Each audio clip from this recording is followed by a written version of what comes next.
जय हिंद दोस्तों, स्वागत है आप सभी का आपके अपने चैनल सिलेक्शन मेंटर पे।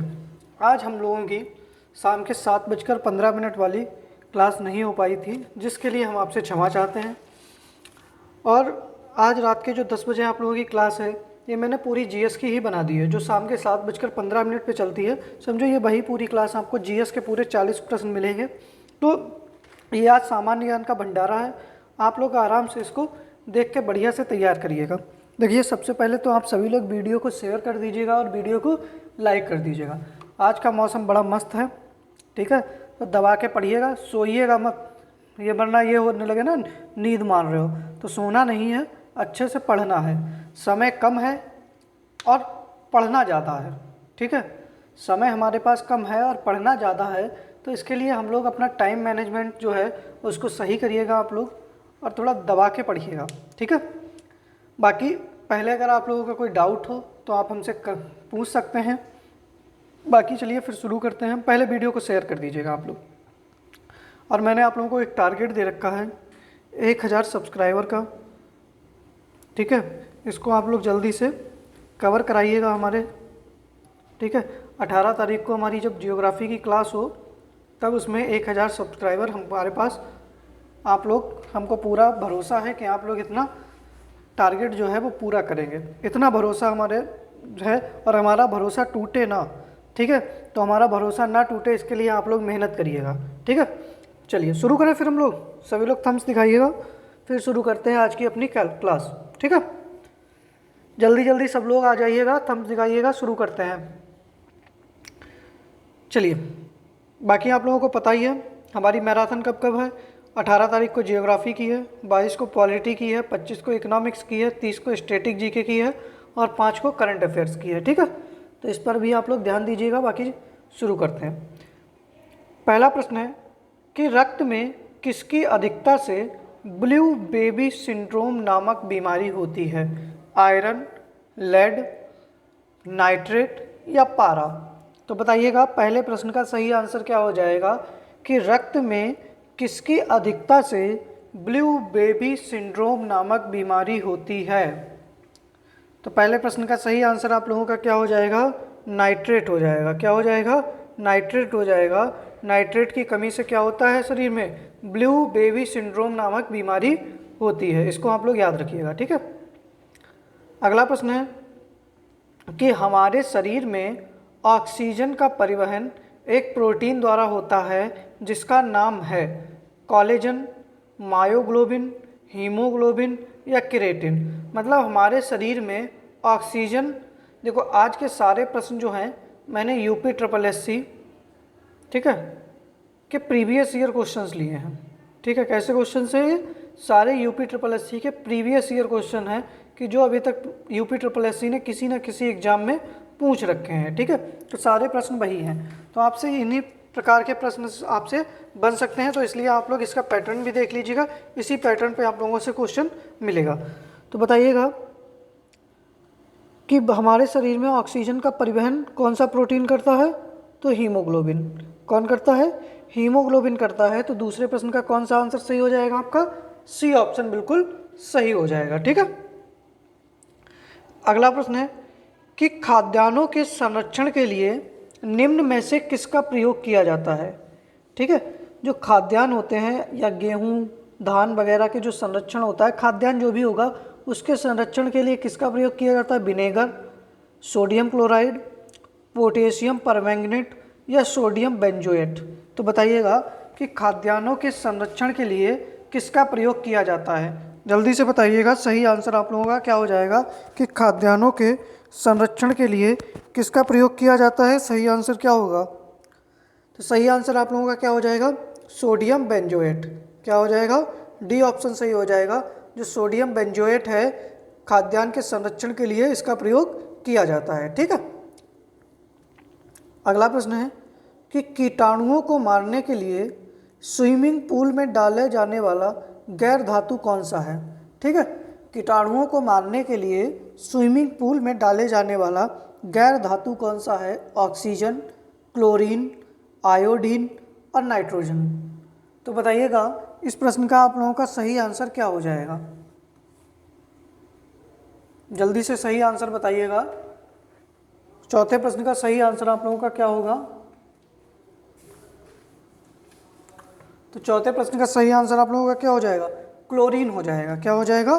क्लोरीन हो जाएगा। चौथे प्रश्न का बी आंसर आपका सही है। ठीक है, अगला प्रश्न है हमारा कि निम्न में से कौन सा पदार्थ एक ध्वनिक सोनोरस पदार्थ है? लोहा, लकड़ी, पानी, रबर। तो बताइएगा इस प्रश्न का सही आंसर आप लोगों का क्या हो जाएगा कि निम्न में से कौन सा पदार्थ एक सोनोरस है?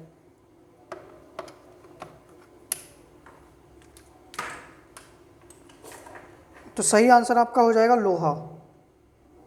क्या हो जाएगा? लोहा हो जाएगा। ए ऑप्शन आपका बिल्कुल सही हो जाएगा। ठीक है, तो ए ऑप्शन आपका सही है। अगला प्रश्न है कि राज्यसभा में मनोनीत सदस्यों की कुल संख्या है 17, 22, 12 और 10। तो बताइएगा कि राज्यसभा में मनोनीत सदस्यों की कुल संख्या है और राज्यसभा का उपसभापति बताइएगा कौन है? राज्यसभा का सभापति बताइएगा। अच्छा, राज्यसभा का वर्तमान सभापति कौन है? तो राज्यसभा का वर्तमान सभापति कौन है? जल्दी से सब लोग कमेंट बॉक्स में बताइएगा। और राज्यसभा में मनोनीत सदस्यों की कुल संख्या कितनी होती है? तो 12 होती है। कितनी होती है? 12 होती है। और राज्यसभा में मनोनीत सदस्यों की कुल संख्या 12 है। और राज्यसभा के सभापति कौन है? तो आपके जगदीप धनखड़ हैं। कौन है? जगदीप धनखड़। ये याद रखिएगा आप लोग। ठीक है, आगे बढ़ें। अगला प्रश्न है कि लोकसभा और राज्यसभा की संयुक्त बैठक को राष्ट्रपति द्वारा बुलाया जाता है अनुच्छेद 108 के द्वारा, अनुच्छेद 116 के द्वारा, अनुच्छेद 93 के द्वारा या अनुच्छेद 112 के द्वारा। अच्छा, बुलाई किसके द्वारा जाती है? राष्ट्रपति के द्वारा। अध्यक्षता कौन करता है इस संयुक्त बैठक की? इस संयुक्त बैठक की अध्यक्षता कौन करेगा? तो देखिएगा अनुच्छेद 112 में क्या है? वार्षिक वित्तीय विवरण है। वित्तीय विवरण है। और इस प्रश्न का सही आंसर क्या हो जाएगा? अनुच्छेद 108। अच्छा, जो संयुक्त बैठक हमने किस देश के संविधान से ली है ये भी आप लोग बताइएगा। और अध्यक्षता कौन करता है? तो लोकसभा अध्यक्ष करता है। कौन करता है? लोकसभा अध्यक्ष करता है। ठीक है, अगला प्रश्न हमारा क्या है कि भारतीय संविधान में जन स्वास्थ्य स्वच्छता किस में शामिल है? तो बताइएगा राज्य सूची का विषय है, समवर्ती सूची का विषय है, संघ सूची का विषय है या इनमें से कोई नहीं। तो बताइएगा आपका सही आंसर क्या हो जाएगा कि जन स्वास्थ्य और स्वच्छता किस में शामिल है? तो जन स्वास्थ्य और स्वच्छता जो है वो आपका राज्य सूची का विषय है। किसका है? राज्य सूची का विषय है। ठीक है, तो 8वें प्रश्न का सही आंसर आपका ए ऑप्शन हो जाएगा। राज्य सूची का विषय है आपका कौन सा? जन स्वास्थ्य और स्वच्छता। अगला प्रश्न है आप लोगों के लिए कि भारतीय संविधान का कौन सा अनुच्छेद ग्राम पंचायतों से संबंधित है? अनुच्छेद 42, अनुच्छेद 44, अनुच्छेद 40, अनुच्छेद 50। तो बताइएगा कि भारतीय संविधान का कौन सा अनुच्छेद ग्राम पंचायतों से संबंधित है?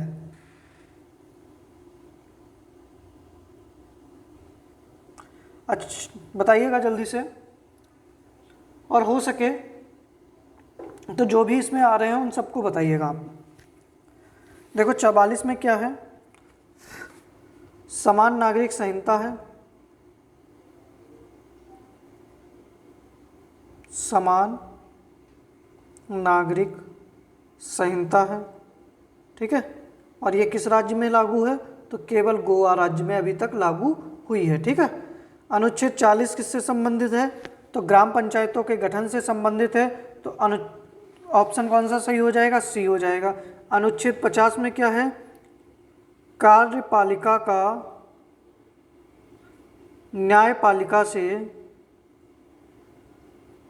पृथक्करण, ठीक है, कार्यपालिका का न्यायपालिका से पृथक्करण, ये किससे संबंधित है? अनुच्छेद 50 से संबंधित है। तो 9वें प्रश्न का आप लोगों का सही आंसर क्या हो जाएगा? तो सही आंसर हो जाएगा अनुच्छेद 40 हो जाएगा। कौन सा? अनुच्छेद 40 हो जाएगा, ठीक है। आप लोगों में से बताइएगा कि ग्राम पंचायत का जो गठन हुआ था, तो ग्राम पंचायतों के गठन का शिल्पकार किसको कहा जाता है? ठीक है, तो जो पंचायती राज है, पंचायती राज का शिल्पकार किसको कहा जाता है? फिर है BIFR संबंधित है रुग्ण औद्योगिक इकाइयों के पुनर्निर्माण से, स्टॉक एक्सचेंज की क्रियाओं के नियंत्रण से, खाद्य नियंत्रण से, विदेशी व्यापार नियंत्रण से। तो बताइएगा जो BIFR है यह किससे संबंधित है? जल्दी से सही आंसर बताइएगा, क्या हो जाएगा?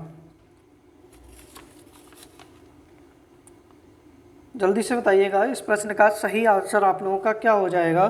तो इस प्रश्न का सही आंसर आप लोगों का क्या हो जाएगा?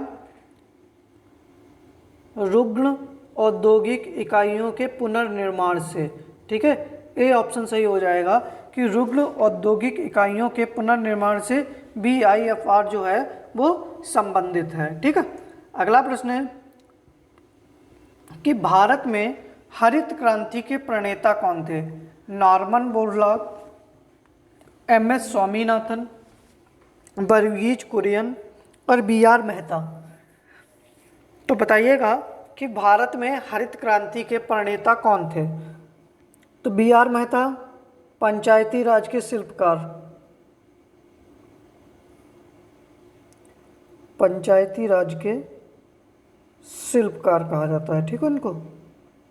वर्गीज कुरियन दुग्ध क्रांति या श्वेत क्रांति के जनक, ठीक है। MS स्वामीनाथन भारत में हरित क्रांति के जनक और विश्व में हरित क्रांति के जनक तो नॉर्मन बोरलॉग,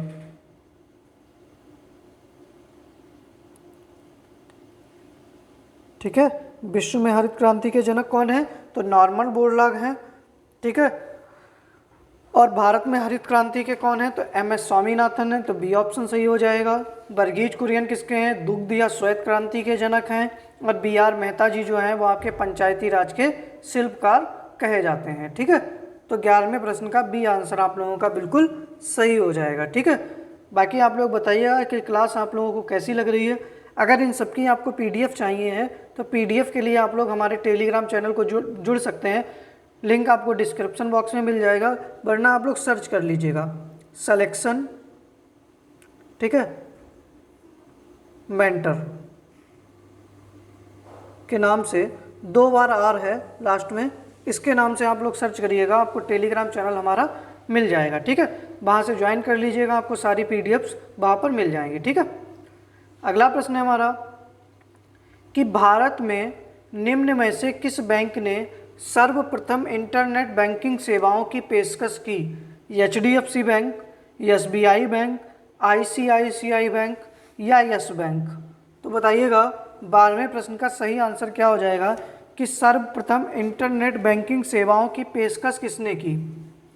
HDFC बैंक, ठीक है, किसने की? HDFC ने, SBI ने या ICICI ने या फिर यस बैंक ने। तो बताइएगा क्या आंसर सही होगा आपका? तो इस प्रश्न का सही आंसर हो जाएगा ICICI बैंक ने। किसने? ICICI बैंक ने, ठीक है। तो 12वें प्रश्न का आपका C आंसर बिल्कुल सही हो जाएगा। अगला प्रश्न है कि केंद्रीय वित्त मंत्रालय ने किसे GST पर बनी राज्यों के वित्त मंत्रियों की अधिकार प्राप्त समिति का अध्यक्ष नियुक्त किया गया था? ठीक है, जो केंद्रीय वित्त मंत्रालय की GST पर बनी एक राज्यों के वित्त मंत्रियों के अधिकार प्राप्त समिति था, उसका अध्यक्ष किसको नियुक्त किया गया था? अरुण जेटली को, सुशील कुमार मोदी को, KM मणि को या अमित मित्रा को। तो बताइएगा 13वें प्रश्न का आपका सही आंसर क्या हो जाएगा? किसे जो है वो वित्त मंत्रियों के अधिकार प्राप्त समिति का अध्यक्ष नियुक्त किया गया था? ठीक है, तो इस प्रश्न का आप लोगों का सही आंसर क्या हो जाएगा? तो डी ऑप्शन आपका सही हो जाएगा, अमित मित्रा को। किसको? अमित मित्रा को जो है वो जीएसटी पर बनी राज्यों के वित्त मंत्रियों के अधिकार प्राप्त समिति का अध्यक्ष नियुक्त किया गया था। ठीक है, तो 13वें प्रश्न का डी आंसर आपका सही हो जाएगा। अगला प्रश्न है हमारा कि भारत के विनिवेश आयोग के प्रथम अध्यक्ष थे जीवी रामकृष्ण, ठीक है, सी रंगराजन, अरुण जेटली, मोंटेक सिंह आहूवालिया। तो बताइएगा 14वें प्रश्न का सही आंसर आप लोगों का क्या हो जाएगा कि भारत में विनिवेश आयोग के प्रथम अध्यक्ष थे जीवी रामकृष्ण थे, सी रंगराजन थे, अरुण जेटली थे या मोंटेक सिंह आहूवालिया थे। तो 14वें प्रश्न का आप लोगों का सही आंसर हो जाएगा कि भारत के विनिवेश आयोग के प्रथम अध्यक्ष जो थे वो जीवी रामकृष्ण थे। कौन थे? जीवी रामकृष्ण थे। ठीक है, तो 14वें प्रश्न का ए आंसर आपका सही हो जाएगा। अगला प्रश्न है कि सर्वाधिक वर्षा कहाँ होती है? ठीक है, Canadian shield, Amazon basin, Ganga basin या साइबेरियाई मैदान में। तो बताइएगा इस प्रश्न का सही आंसर आप लोगों का क्या हो जाएगा? तो जल्दी से बताइएगा कि सर्वाधिक वर्षा कहाँ होती है। तो इस प्रश्न का सही आंसर आप लोगों का क्या होगा?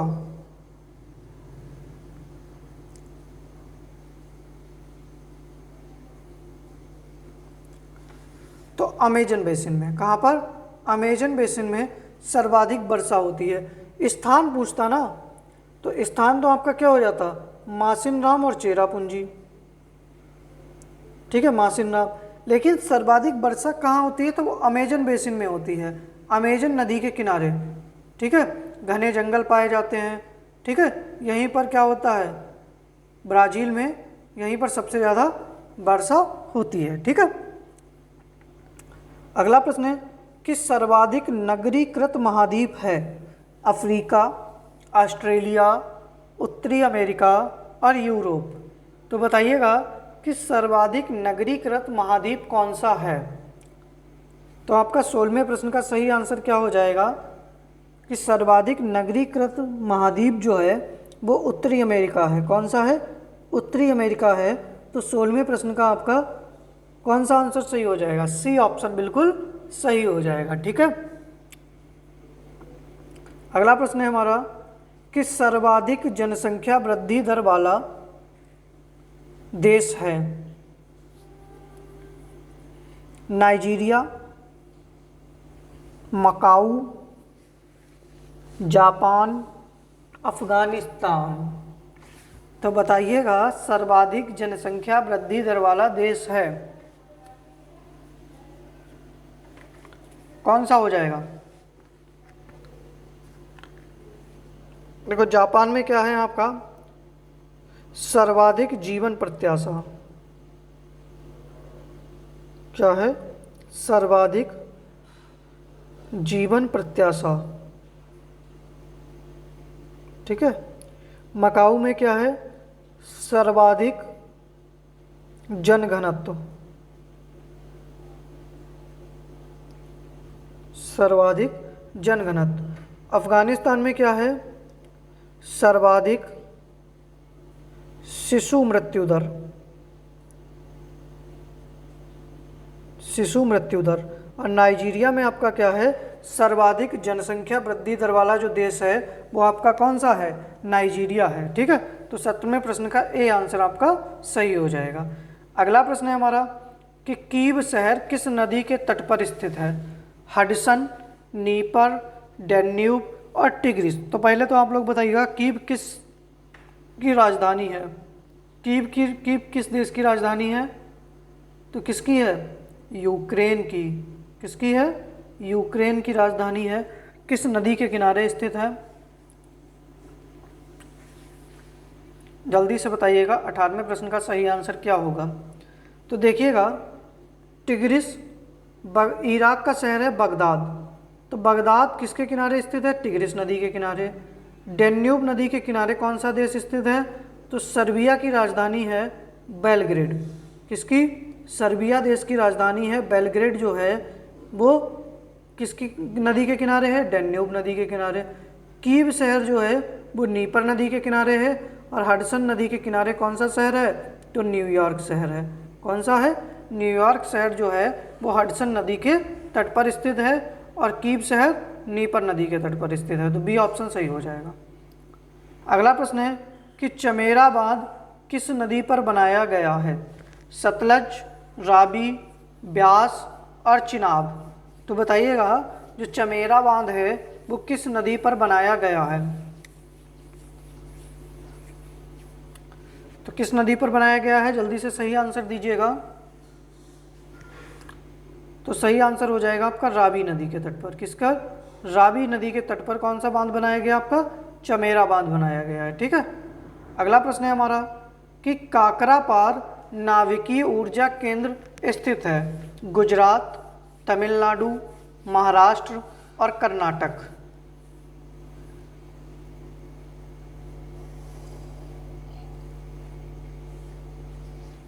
तो देखिएगा जो काकरापार है वो गुजरात में स्थित है। कहाँ पर? गुजरात में स्थित है। तो 20वें प्रश्न का ए आंसर सही हो जाएगा। ठीक है। तमिलनाडु में कौन सा है? तो तमिलनाडु में कलपक्कम है। कौन सा है? कलपक्कम है। और एक कौन सा है? कुडुनकुलम है। कौन सा है? कुडुनकुलम है। महाराष्ट्र में आपका कौन सा है? तो महाराष्ट्र में तारापुर है और जैतापुर है। ठीक है। कर्नाटक में आपका कौन सा है? तो कैगा है। कौन सा है? कैगा है। राजस्थान में कौन सा है? रावतभाटा है। और यूपी में आप लोग बताइएगा कौन सा है? उत्तर प्रदेश में कौन सा नाभिकीय ऊर्जा केंद्र है? यूपी में कौन सा है? बताइएगा सभी लोग। ठीक है। अगला प्रश्न है कि महात्मा गांधी किस वर्ष कांग्रेस के अध्यक्ष बने? 25, 29, 31, 2 बार 25 हो गया, यहाँ पर 24 लिख लीजिएगा। ठीक है। ये 1924 है ऑप्शन, यहाँ पर 1924 है। ठीक है। अब बताइएगा किस वर्ष महात्मा गांधी कांग्रेस के अध्यक्ष बने थे? 1924, 1925, 1929, 1931। तो 1925 में कौन बनी थी? सरोजनी नायडू, प्रथम भारतीय महिला सरोजनी नायडू बनी थी। यह अधिवेशन कहाँ हुआ था? कानपुर में हुआ था। और प्रथम भारतीय महिला अध्यक्ष कौन बनी थी? तो यही थी। 1929 में जवाहरलाल नेहरू कौन बने थे अध्यक्ष कांग्रेस के? जवाहरलाल नेहरू। स्वराज की मांग किसमें की गई थी? तो 1929 के कांग्रेस अधिवेशन में। 1931 में सरदार पटेल अध्यक्ष थे। कौन अध्यक्ष था? सरदार पटेल अध्यक्ष थे। और 1924 वाले में कौन अध्यक्ष थे? गांधी जी। और ये कहाँ हुआ था? बेलगांव में हुआ था। कहाँ पर? बेलगांव में। और बेलगांव कहाँ पर है? कर्नाटक में। इसकी अध्यक्षता किए थे। तो ये आंसर आपका सही हो जाएगा 1924 में। ठीक है। अगला प्रश्न है हमारा कि ब्रिटिश भारत ने बंगाल के विभाजन को लागू करने के निर्णय की घोषणा कब की थी? 7 अगस्त 1905, 19 जुलाई 1905, 16 अक्टूबर 1905, 1 सितंबर 1905। तो बताइएगा सही आंसर आप लोगों का क्या हो जाएगा कि ब्रिटिश भारत ने बंगाल के विभाजन को लागू करने के निर्णय की घोषणा कब की थी? बंगाल विभाजन किस वायसराय के समय में हुआ? तो करजनबा था। कौन सा था? करजनबा। लाड़ आड़ मत लगाइएगा, सब लोग याद रखिएगा, साला कोई लाड़ आड़ नहीं था, सब करजनबा था। ठीक है। सब लूट लूट के ले गए हैं हमारे यहाँ से और उसके बाद में इनके लिए हम लाड़ लगाए। कौन मर गई है? महारानी। कोहिनूर हीरा भी लेके चली गई। अब रख दे उनके उनका वो अंतिम संस्कार हो उसी में रख दिया जाए। ठीक है। तो कौन सा आंसर हो जाएगा आपका? 19 जुलाई 1905 को बंगाल विभाजन लागू करने के निर्णय की घोषणा की गई थी। तो 22वें प्रश्न का बी आंसर आपका सही हो जाएगा। अगला प्रश्न है हमारा कि महात्मा गांधी ने सत्याग्रह सभा की स्थापना की दिसंबर 1920, मार्च 1918, फरवरी 1919, अप्रैल 1921। तो बताइएगा महात्मा गांधी ने सत्याग्रह सभा की स्थापना कब की थी?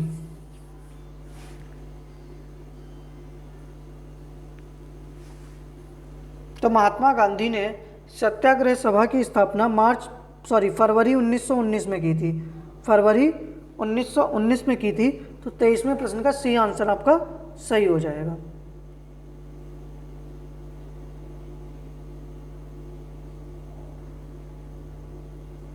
अच्छा, ये भी है सिस्टम, अगर हम ऐसे करें तो अच्छा ये भी है, ठीक। अगला प्रश्न है कि अनहैप्पी इंडिया पुस्तक के लेखक कौन है?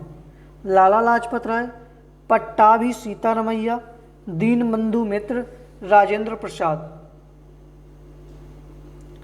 सही आंसर बताइएगा क्या हो जाएगा आप लोगों का। तो इस प्रश्न का सही आंसर क्या हो जाएगा? अनहैप्पी इंडिया पुस्तक के लेखक कौन है? तो देखिएगा, जो दीनबंधु मित्र हैं इन्होंने किस पुस्तक की रचना की थी? तो नील दर्पण की। किसकी? नील दर्पण की थी। पट्टाभी सीतारमैया ने कांग्रेस का इतिहास, क्या लिखा था? कांग्रेस का इतिहास।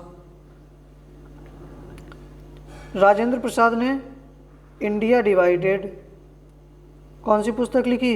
India divided. और लाला लाजपत राय ने कौन सी लिखी थी? तो अनहैप्पी इंडिया पुस्तक के लेखक कौन थे? तो लाला लाजपत राय थे। ठीक है, ए आंसर सही हो जाएगा आप लोगों का। ठीक है, अगला प्रश्न है कि मुंबई में, मुंबई ना लिखा हो बम्बई लिखा हो एक ही बात है। ठीक है, बम्बई में नौसेना विद्रोह हुआ जून 1945, 24 मार्च 1946, 23 मार्च 1943 और 19 फरवरी 1946। तो बताइएगा कि बम्बई में नौसेना विद्रोह हुआ। तो देखिएगा, जून 1945 में क्या आई थी? बेवेल योजना आई थी। क्या आई थी? बेवेल योजना आई। और 24 मार्च 1946 को क्या हुआ? तो 24 मार्च 1946 को कैबिनेट मिशन आया। क्या आया? कैबिनेट मिशन आया। ठीक है, और 23 मार्च 1943 को क्या हुआ? पाकिस्तान ने, मतलब मुस्लिम लीग ने पाकिस्तान दिवस मनाया। क्या मनाया? पाकिस्तान दिवस मनाया। और मुंबई नौसेना का विद्रोह कब हुआ था? तो 19 फरवरी 1946 को। किसको हुआ था? 19 फरवरी 1946 को हुआ था। तो डी ऑप्शन आपका सही हो जाएगा। कौन सा ऑप्शन सही हो जाएगा? डी ऑप्शन आप लोगों का सही हो जाएगा। ठीक है,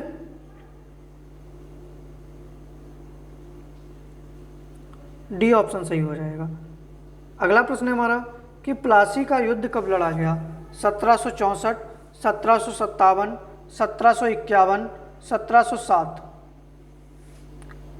ये 7 नहीं है गुरुजी, 60 है। यहाँ पे काट लो, या 7 भी कर लो तब भी हमको कोई समस्या नहीं है। देखो, 1764 में क्या हुआ? बक्सर का युद्ध। किसका हुआ? बक्सर वालों का युद्ध। इसमें किसका हुआ? प्लासी का युद्ध। 1757 में क्या हुआ? प्लासी का युद्ध। 1751 में पानीपत का तृतीय युद्ध। पानीपत का तृतीय युद्ध। और 1760 में क्या हुआ था? तो बांडीवास का युद्ध।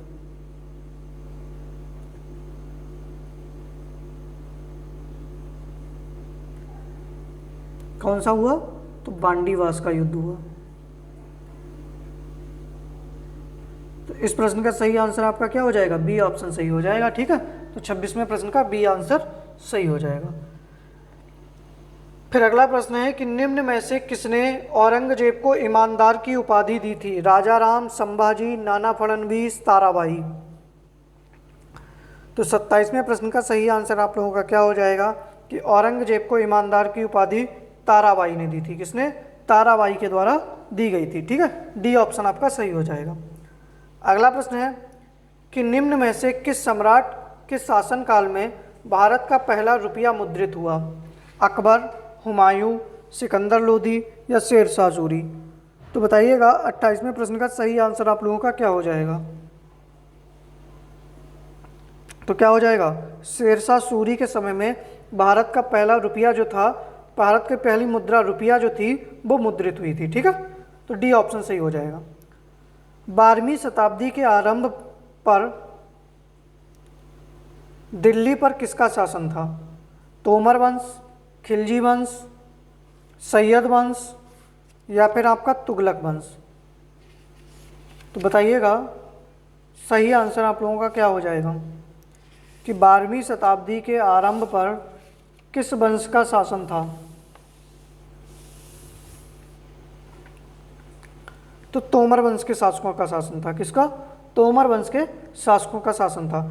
खिलजी वंश 1290 से 1320, ठीक है। सैयद वंश 1414 से 1451 तक, और तुगलक वंश बताइएगा तो 1320 से 1414 ईस्वी तक, ठीक है। तो सबसे ज़्यादा दिन तक तुगलक वंश ने शासन किया, सबसे कम वंश समय तक खिलजी वंश ने शासन किया, ठीक है।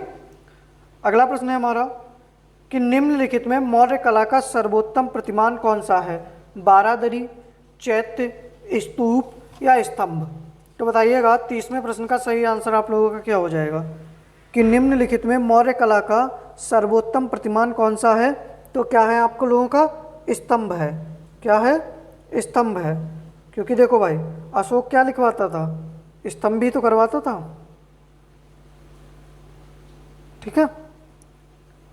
तो डी ऑप्शन आपका सही हो जाएगा।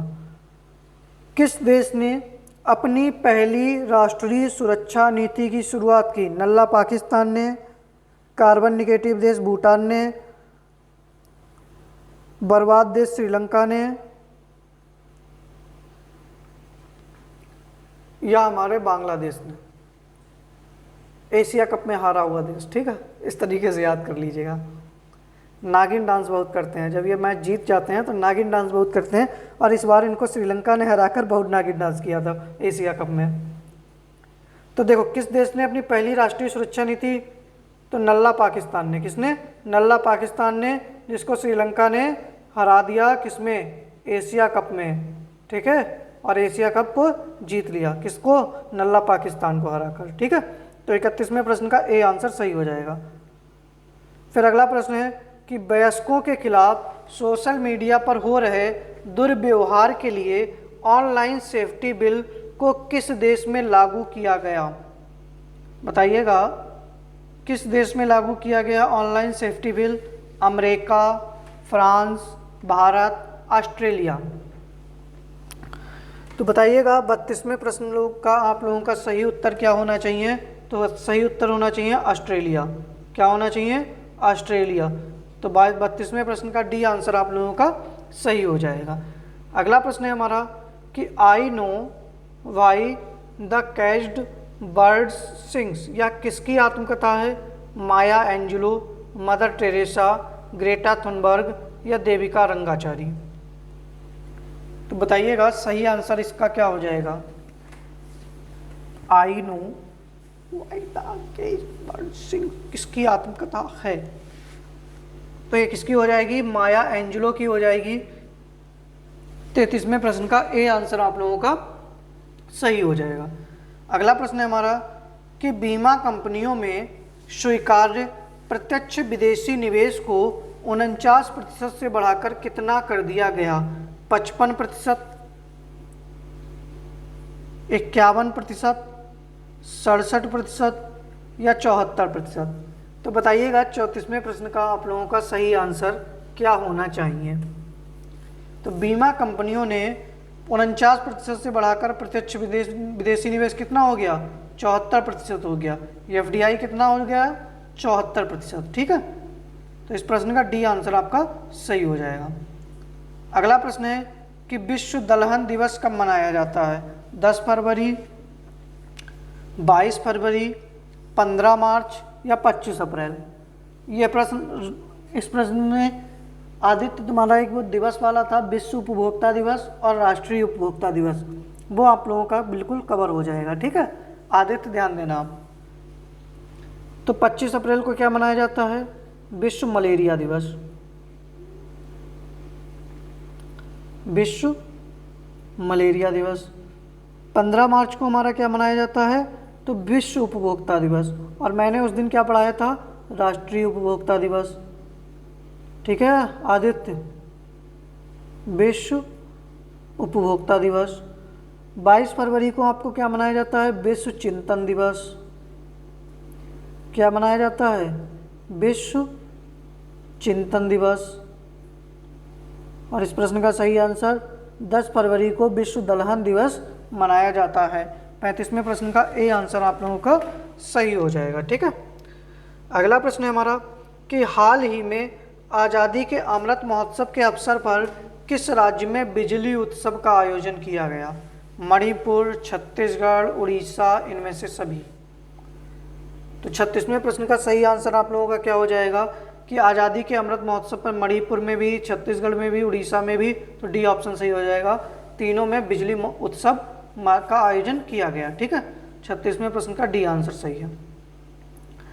अगला प्रश्न है कि ब्रिटेन के पूर्व प्रधानमंत्री जिन्हें नववर्ष 2022 के अवसर पर ब्रिटेन की महारानी द्वारा नाइटहुड के सम्मान से सम्मानित किया गया, Boris Johnson, Liz Truss, Tony Blair या मार्क वेब। तो देखो भाई, ब्रिटेन की महारानी जो हैं वो अब कहाँ पहुँच गई हैं?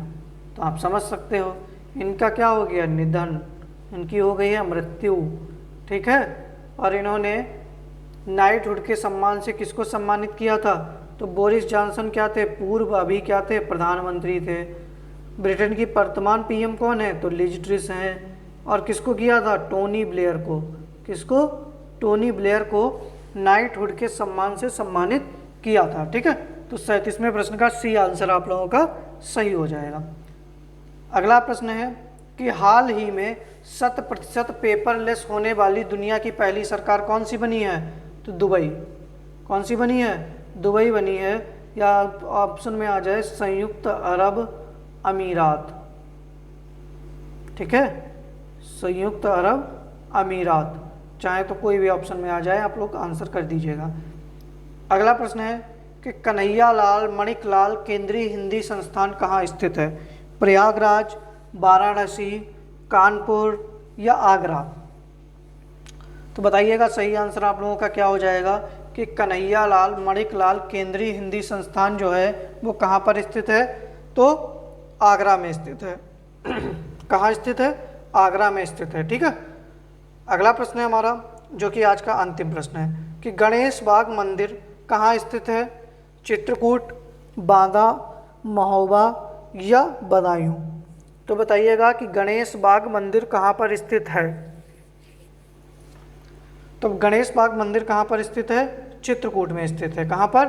चित्रकूट में स्थित है। ठीक है, उम्मीद कर रहे हैं कि आप लोगों को ये 40 प्रश्न जीएस के पसंद आए होंगे। बाकी देखो, जो लोग चैनल को सब्सक्राइब नहीं किए हैं उन सभी से निवेदन है कि चैनल को सब्सक्राइब कर लीजिएगा, और जो लोग हमारे टेलीग्राम चैनल को नहीं ज्वाइन किए हैं वो लोग यहाँ से जाकर, चाहे तो यूट्यूब पे आप सर्च करिएगा तो डिस्क्रिप्शन बॉक्स में भी आपको मिल जाएगा लिंक, या 2R बना देना सिलेक्शन मेंटर में, R2 बना देना, टेलीग्राम पे सर्च करना, हमारा चैनल मिल जाएगा आपको। ठीक है, तो आप लोग इससे भी ज्वाइन कर सकते हैं। बाकी आप लोग कमेंट बॉक्स में बताइएगा कि आप लोगों के 40 में से कितने प्रश्न सही हुए। ठीक है, 4 प्रश्न सही हुए या 40 के 40 सही हुए, तो बताइएगा कितने प्रश्न आप लोगों के 40 में से सही हुए हैं। बाकी आप लोग जो है वो वीडियो को शेयर करते रहिएगा। मैंने आपसे कहा है, छोटा सा एक टारगेट है आप लोगों के पास में 1000 सब्सक्राइबर का। ठीक है, और मुझे पूरा भरोसा है आप लोगों के ऊपर कि ये आप लोग कंप्लीट करेंगे। ठीक है, बाकी कल मिलते हैं आप लोगों से शाम को 7:15 वाली क्लास में। आज आप लोगों की क्लास नहीं हो पाई थी, कुछ थोड़ी समस्या थी जिसके लिए हम आपसे क्षमा चाहते हैं। बाकी सभी लोग वीडियो को लाइक कर दीजिएगा और चैनल को शेयर कर दीजिएगा। जय हिंद।